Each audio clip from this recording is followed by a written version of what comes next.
Dr. Bryant, as a Christian and a professor of religion, what do you find most interesting about the Unification teaching on eschatology?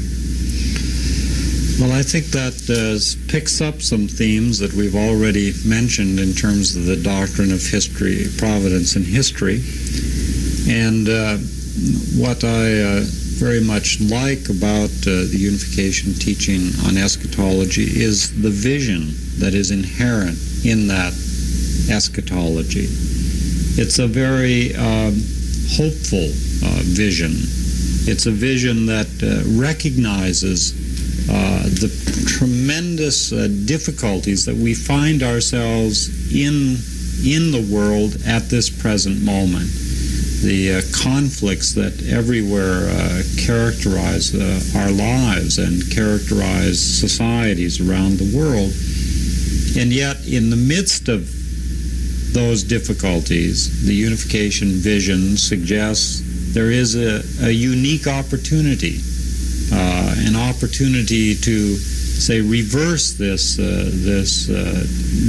fragmenting and alienating consequences of these divisive forces, and to bring people together in new units, individually, in terms of the family, in terms of communities, in terms of societies, in terms of cultures, in terms of religions, in terms of the whole human order.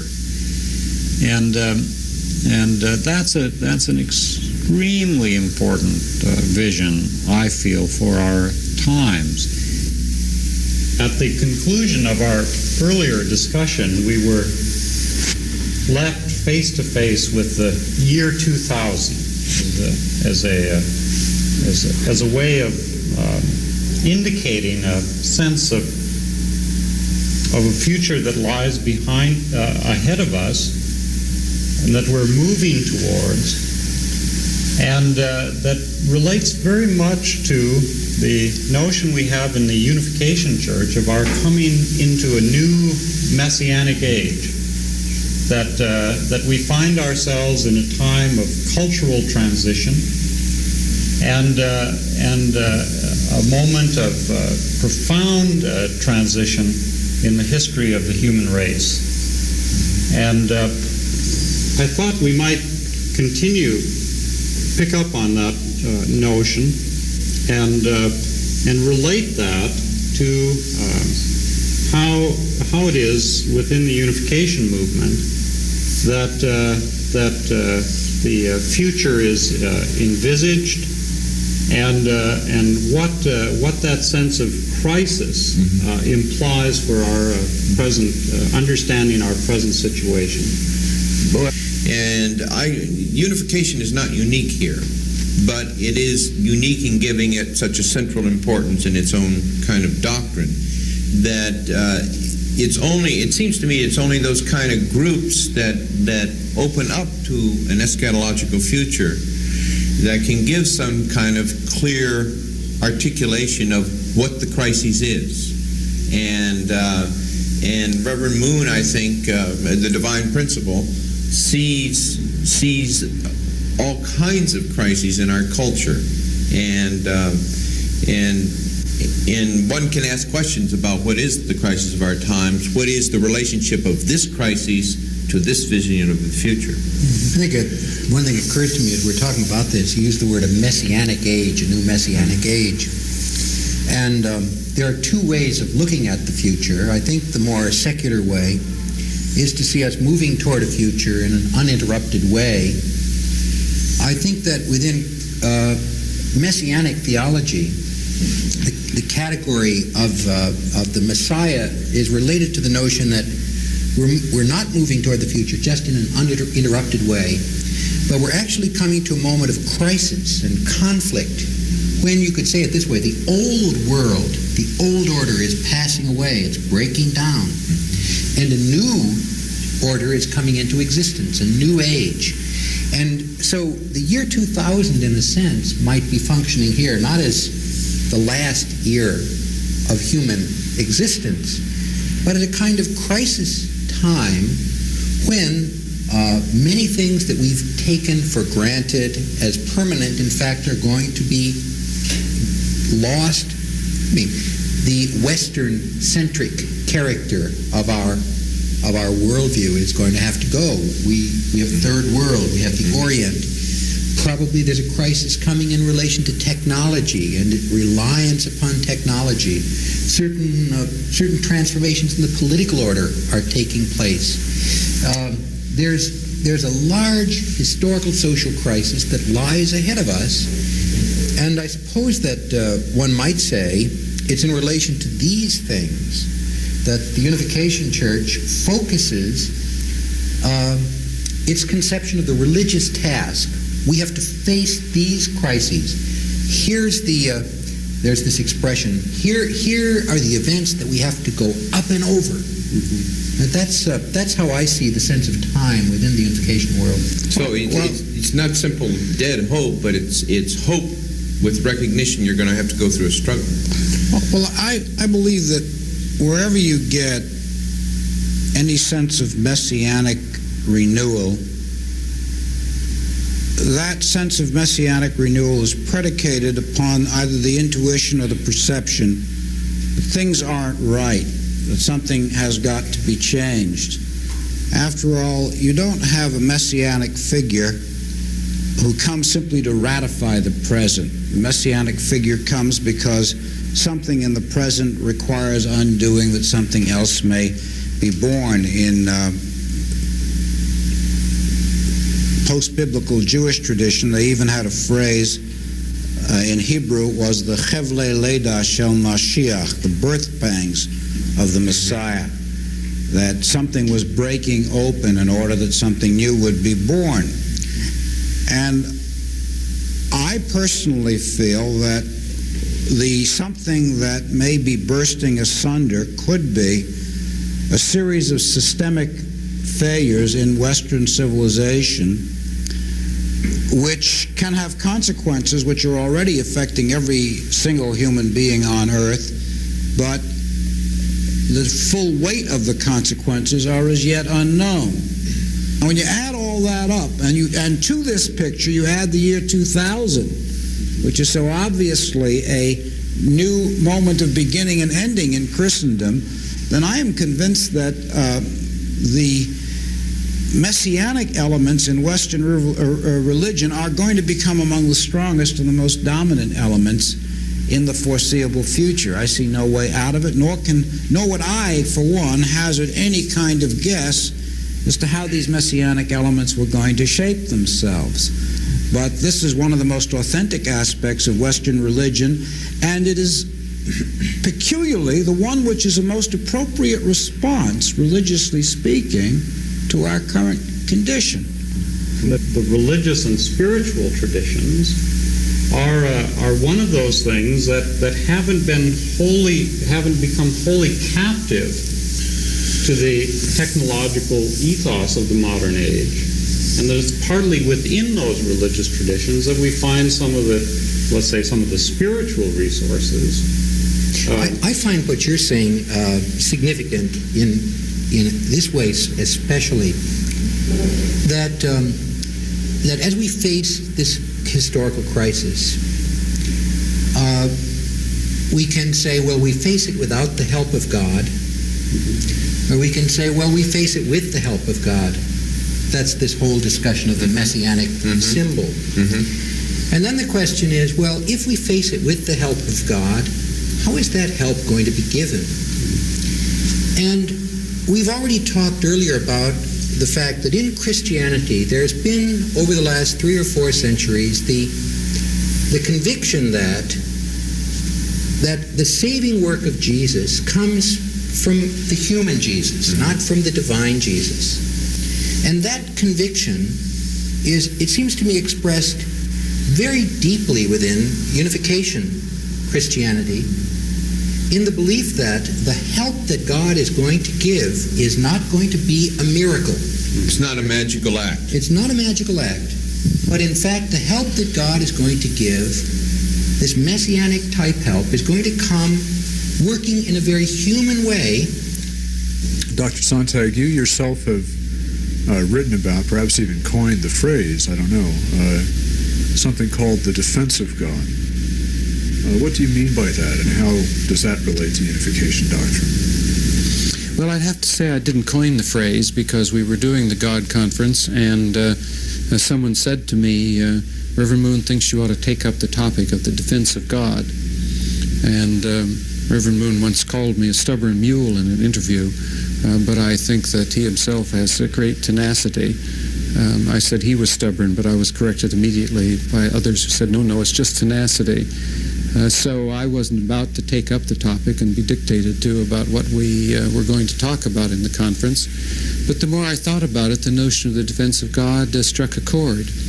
And so I decided, I have no idea whether it was the original notion in suggesting the topic, but I decided that God needed defense. And of course this is true in traditional unification doctrine, and that wasn't quite so much what I had in mind. That is, God needs assistance, or else the kingdom will not be established. And I turned this slightly, and what I meant was that the ways of religion are under attack in almost every area. Certainly they are in Marxist countries and traditional Marxist doctrine, and there's great apathy in many countries that were formerly quite staunchly religious. And I think the ways of God, which is the way I interpret it, need defense.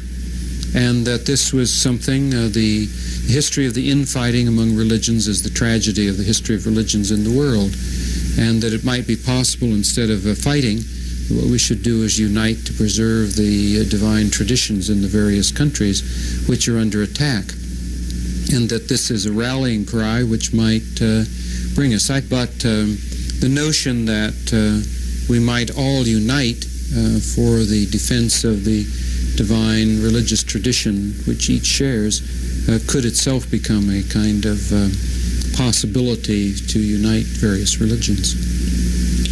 If God needs defense, or if God needs help establishing the kingdom, does this mean that God is not all-powerful? Well, I myself think that in unification doctrine that's the case. That doesn't happen to be my view. My view is that God plays a waiting game, and that at the time he chooses, as many of the scriptures say, the trumpets will sound and the new era will be ushered in. But in the meantime, I agree with unification doctrine. The kinds of principles which religions stand for need defense. That whether it's as unification doctrine has it, that he will not do it except through human instrumentation, or whether it's my own particular view that he chooses not to intervene, we still live in the same kind of situation in which God does not act immediately to accomplish his purposes. And therefore it is up to those who follow to accomplish the purposes as they see them. Dr. Roberts, would you please introduce yourself? I'm J.D. Otis Roberts. I'm a distinguished professor of philosophical theology at the Eastern Baptist Theological Seminary, Philadelphia, Pennsylvania. Dr. Roberts, as a Christian and a professor of theology, you've had over the past few years extensive contact with the teachings and practice, and especially the social practices of the unification movement. Would you share with us some of your impressions of that social side of the unification movement? Yes, I'd be glad to share with you some of the impressions I have of the vision that I feel is a part, that I conceive of as a part of the entire understanding of the unification faith. And I've had opportunity to share in discussions, especially with the International Clergy Association, invited to give a theological reflection, to provide theological reflections on ministry, especially as it relates to feeding the hungry. And this has been quite an interesting challenge to me, because my role is usually to interpret doctrines. But here I've been challenged to relate my understanding of the faith to the concrete service to humanity. And I think this is one place where my understanding of the faith, bringing the kingdom of God on earth, and the understanding of Jesus' own ministry to preach the gospel to the poor and visit those in prison, to heal the brokenhearted, and to have compassion for those in need. That has been a focus of what I've had to say, and I've found that it has been very meaningful to share this with ministers who are working with people who have many problems to be addressed. Do you have any, as a Christian yourself, do you have any particular feelings about the social teachings and or practice of the Unification movement? That is it compatible with or complementary to traditional Christian approaches to the problem? I think it's compatible and complementary. That is, the social teachings of the Unification Church and traditional Christianity at the point where we address the concerns of the prophets of the Old Testament, and where we deal with the social justice witness and ministry of Jesus, the founder of the Christian Church. And it seems to me that in participating in that endeavor to really meet the needs of people here on earth, there is a real affinity between the best expression of the traditional Christian faith and the Unification movement. Especially am I impressed because there is a strong privatized, otherworldly strand within Christianity which does not see the gospel as having relevance to the needs of people here and now.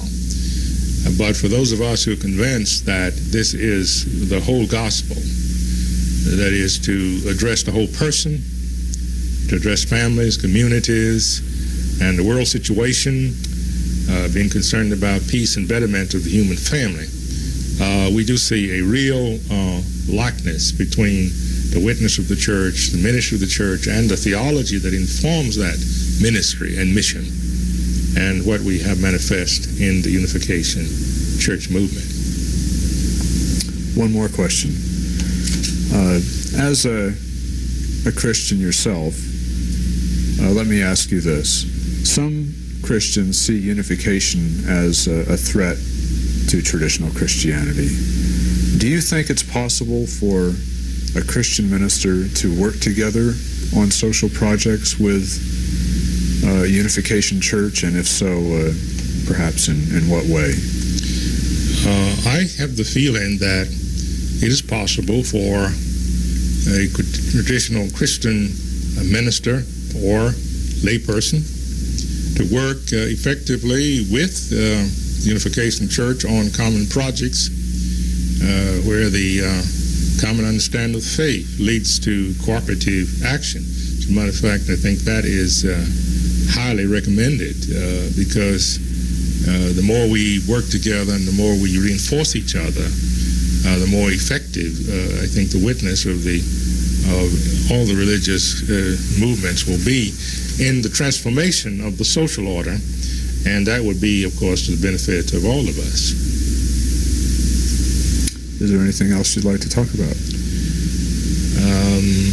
I would say that I have had, over the last decade, I guess, significant contacts with various activities of the Unification movement. I've also had an opportunity to participate in significant dialogue on beliefs and to see a large number of younger scholars develop into significant dialogue partners, and I have significant interest in many of the projects that deal with theology, social relations, international affairs, and I found the association to be extremely helpful to me in my own personal growth and development, and through this I have been able to make significant contacts with many non-unification persons significant persons in the field of religion and church life around the world. And I feel that as a personal benefit that has come to me as a result of the association. I'm sure that this has been the experience of many people who have participated with me in these experiences. Dr. Fichter, do you feel that the Unification Church is the victim of religious persecution in America? Well, that's a very strong way to put it, but I do have to say yes. And I am very much concerned about what I see as religious bigotry of the so-called new religious movements, so sometimes called cults or sects, and particularly aimed at the Unification Church. All my life as a sociologist, I have been a crusader against inequalities and discrimination, starting with the race problem in the South, going on to the questions of discrimination against women, trying to work out some kind of gender equality, as well as class differences. The poor suffer a great deal, and here we have what we shouldn't have in a society like America, where we claim that it's important for each person to have his or her own religious beliefs. And I see as a sad situation that there is animosity towards various newer religions, just as there once was discrimination against Mormons and Quakers and Jews and Catholics. And Catholics above all should remember, I think, that this kind of discrimination was very much in the lives of Catholics in New England, for example, in the earlier years, and that the last thing that a Catholic should do is to visit that same kind of discrimination, bigotry I call it, against the Unification Church, and particularly against its leader. I don't want to go into sociological explanations of people of a different culture or a different race, or the fact of being members of a minority as the basis, the beginning of the church from Korea. But it is a fact, and it's a deplorable fact. Dr. Horton, as you know, the Unification Church is very controversial in America. Many Americans fear the Unification Church for one reason or another. What do you suppose the grounds of that fear are, if any? Well, the United States has a long history of fear of new religions. Read any of the historical accounts, and you will see that not one religion that has come to the United States has been greeted with affection after the Puritans arrived. I think I am more critical of the anti-cultist movement than I ever have been of the Unification. I think they are unduly alarmed. Rather few Americans are duped by any new religions. But after we really reflect on it, the new religions bring a challenge to the churches.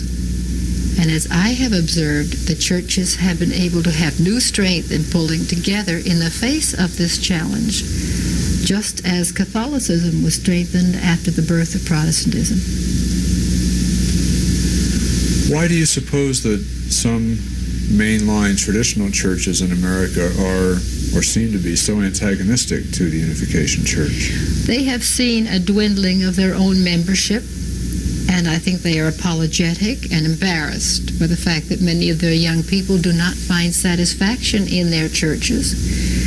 So they fail to look at the fact that there is a source of strength that meets the needs of young people now.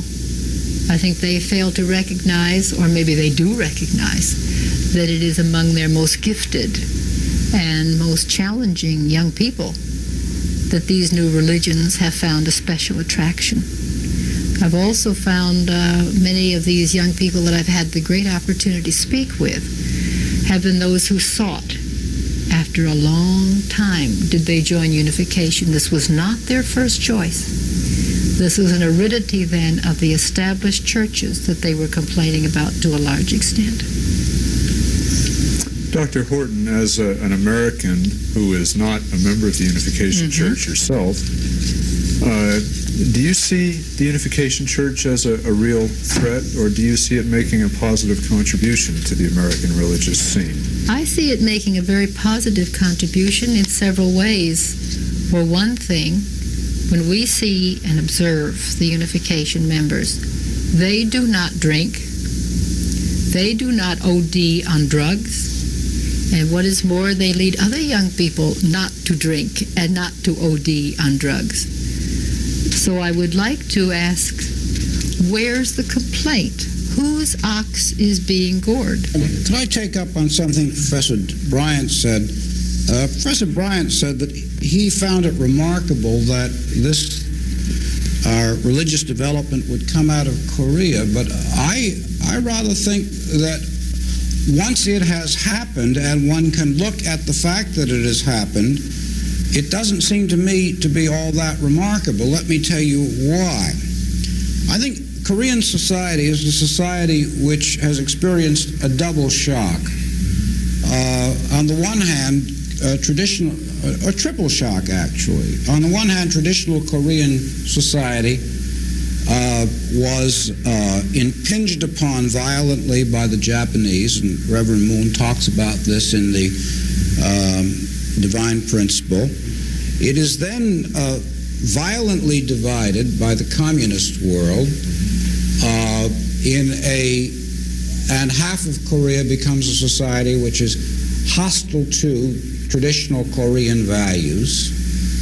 It is then organized in the so-called Free Zone, the Republic of Korea, on democratic lines, but at the same time, what's happened is that the traditional culture and the traditional ways of doing the business of life and the traditional ways of ascribing values to individual are dissolved by the incorporation of Korea into the network of worldwide capitalism, you see. So that worldwide multinational capitalist values are also a threat to traditional values in Korea. Well, when people find that their sense of worth, their sense of dignity is threatened by one set of competing values, the chances are they're going to try to find some way of affirming or reaffirming or reintegrating their sense of worth. And that's one of the political backgrounds for the hope for redemption. The way things are now are impossible. God has got to help us if nobody else.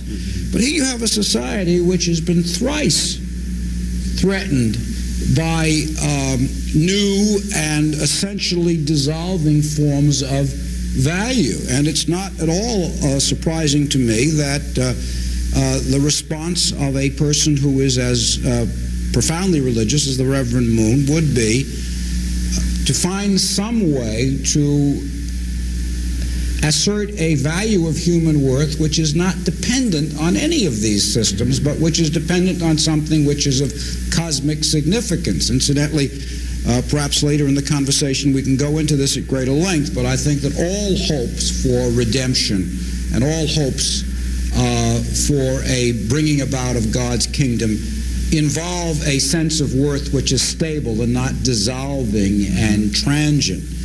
So I don't find this the least bit strange, nor do I find it strange that it attracts attention in other parts of the world, because even in our country, the dissolution of traditional values proceeds apace, and the disorientation that comes with it are such that there are far more losers in the dissolution than there are gainers. And people are going to want to have some set of permanent abiding values and a hope for a new kind of integration in which their sense of worth will work.